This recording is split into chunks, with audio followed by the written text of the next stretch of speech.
లక్ష్మి కొంచెం చాయ్ తీసుకురా. ఏంది ఏమో ఛాయ్ తీసుకొని రా అని రుబాబుగా చెప్తాను, నోరెందుకు లేస్తాను? ఏమైంది నీకు ఇవాళ గట్లా మాట్లాడుతున్నావు? ఏంది అయ్యేది? ఎన్నిసార్లు తాగుతావు? పని పాట ఏం లేదా? ఊకే నాకు పని చెప్పుడే నీ పనా? అయినా ఎన్నెళ్ళే నేను గిట్లా మాట్లాడుతున్నావు ఇవాళ? ఇగో నాటకాలు ఆడడం నా వల్ల కాదు, చెప్పేది విను.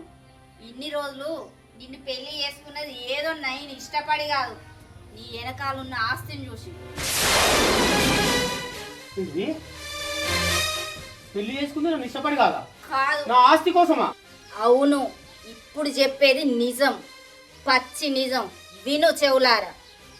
నాకు నిన్ను పెళ్లి చేసుకోవడం అస్సలు ఇష్టం లేదు. మా అమ్మ నాన్న రెండో సంబంధంకి ముడిపెట్టిళ్ళు. నేను ఎంత వద్దని చెప్పినా బలవంతంగా పెళ్లి చేసిళ్ళు. అయినా ఇన్ని రోజులు నీతో కలిసి ఉంది నీతో ఇష్టపడి కాదు, నీ వెనకాలన్న ఆస్తి కోసం. ఇప్పుడు ఆ ఆస్తే నాకు ముఖ్యం, నువ్వు కాదు. నాకు ఆస్తి కోసం నీ బిడ్డ అడ్డు ఉన్నా అని చెప్పి లేనిపోని అని చెప్పి దాన్ని అడ్డు తొలగించుకున్నా. ఇప్పుడు నీకు సేవలు చేసుకుంటా ఇంట్లో మూలన పడుకుంటా నేను ఉండలేను, అంత అవసరం కూడా నాకు లేదు. నీ అంతటా నువ్వు బయటికి వెళ్తావా, మెడబట్టి బయటికి వెళ్ళగొట్టమంటావా? ఏంటిది? నేను బయటకు పోవాలనా? అసలు ఈ ఇల్లు ఈ ఆస్తి ఎవరు అనుకుంటున్నావే? నాది. నీకంతా ఇష్టం లేకుంటే నువ్వే బయటకో.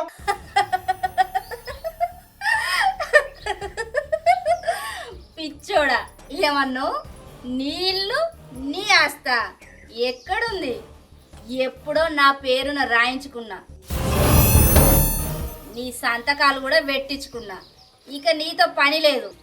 బయటికి వెళ్తావా, మెడలు బట్టి వెళ్ళగొట్టనా?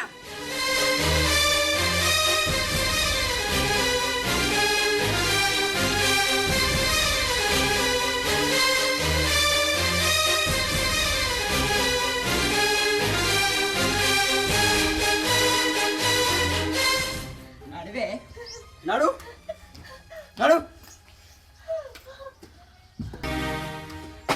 ఆడా నీ పెద్ద కొడుకు తెచ్చిండు, ఉన్న పెద్ద కొడల్ని ఎల్లగొట్టినావు. ఇప్పుడు నేనెందుకు వస్తానే? నేను ఈ వయసులో నేను ఎక్కడ బతకలరా? ఏడ బతికేదేమున్నదే? ఏనన్నా 4 ఇండ్లు అడుకొని బతుకు, లేకుంటే గుడికాడ కూర్చొని బతుకు. ఎవరన్నా 4 రూపాయలు వేసిపోతారు.